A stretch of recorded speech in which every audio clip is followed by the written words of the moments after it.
That's what the fault code machine tells us. However, before I go out and purchase a sensor or even price one up, I want to confirm what the computer's telling me is actually a true reflection on the engine.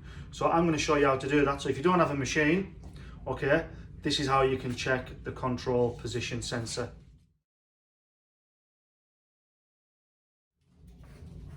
That's what one of them is. Okay, works through the vacuum system to pull on the actuator in the turbo to give it boost.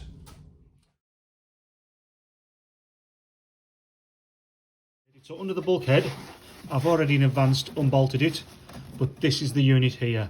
So 12 volt supply, incoming vacuum, which I'll tell you where the feed's from, and outgoing. And if you follow the vacuum pipe, it takes you down here, a bit of heated shield on there on the vacuum pipe because it's near the exhaust manifold. It takes it down, and let me see if I can get to show you. That's the other end of the turbo onto the actuator here. There's a diaphragm in there which pulls this rod, pulls the actuator on, which allows you to get boost on the turbo. At this moment in time, that boost on the fault code machine is making out it doesn't have any. Okay.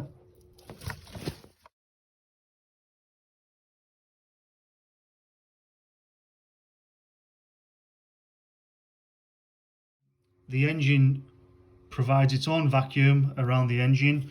I'll just take you to where it gets it from. So just on the right hand side of the camshaft, this unit here is the vacuum pump. It's driven off the back end of the camshaft. Okay, it's primarily for vacuuming the brake servo for the brakes, which is here.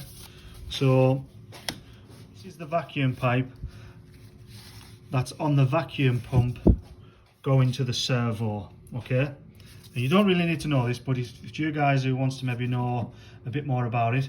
But as you can see, this tee off is what we're interested in. So the vacuum pump's running and it goes round here, okay, and you follow it round, and this is it on the solenoid right here. Okay, so that's where the vacuum is demanding through the solenoid, and off the back of it, which I've just took you through, takes it to the turbo. This is just a vent. Okay, 12 volt supply, which I touched on. Okay, so I've already done this in advance, but while the engine's running, you disconnect the delivery one and you confirm you have suction on this end. I can guarantee that you'll have suction at that end. Very rarely that goes down the vacuum pump, and you would soon know that because you wouldn't have any brakes. However, it's only a very slight pull of vacuum. So once you know you've got that, you put that back on. Just using one hand, so that. And then you remove the other one. Okay. And what you want to be looking for is there any suction coming out the end of here? So just to rephrase, you're getting your vacuum on this side, confirmed. Then you confirm you've got vacuum here. You'll probably find that there's no suction, hence why it's not pulling on the turbo. Okay. You can put a vacuum pump on here and you can vacuum that, and you can look down at your actuator lever to see if the diaphragm is pulling it in. Or you could also join these two pipes together, bypass this, whiz it up the road and see if you've got turbo boost. More likely than you have. Okay, again, I've already done that in advance. I had nothing coming out of this control valve. Effectively, it's a 12 volt solenoid with inside, and it's a gateway between the inlet and outlet. Okay, so I was getting inlet, I was getting suction, but nothing from this side. So that tells me I'm not getting any vacuum down to my turbo.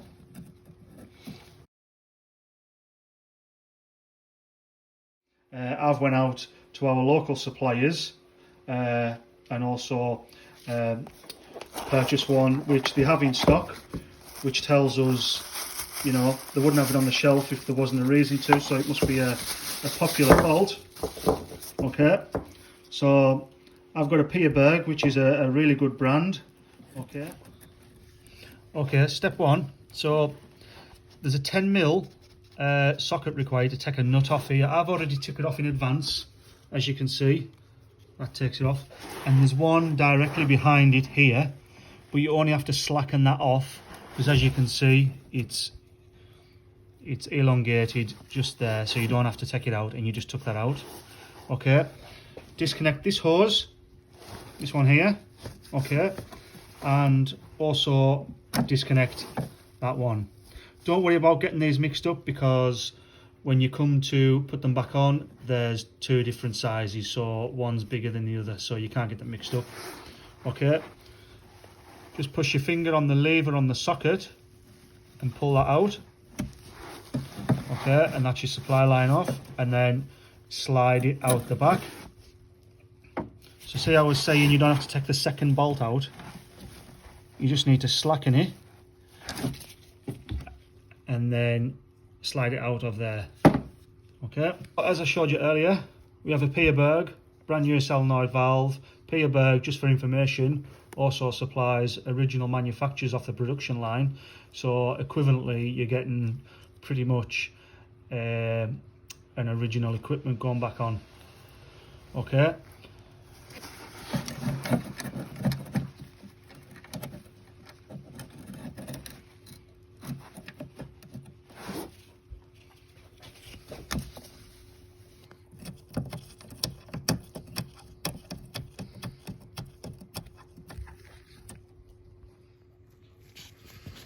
okay, so got them bolted in, the one at the back tightened up. Okay, so what we do now is I've taken the old vent off, the old unit, which literally was on this one here. Okay, so we just go ahead and pop that on. Just pushes on there nicely. So remember earlier, you can't get these two pipes mixed up. One's got a big end and one's got a little end, as you can see. And as you can see, this is the big one and this is the smaller one. So you can't get it mixed up. Okay, that's nice and tight. But I go to put it on this one and it's dead baggy, so you know you can't get it wrong. Okay, so that's that one on, and that's that one on. We just connect our plug for our supply, and that's us on. Okay, and that is it. That's the control position sensor now fitted.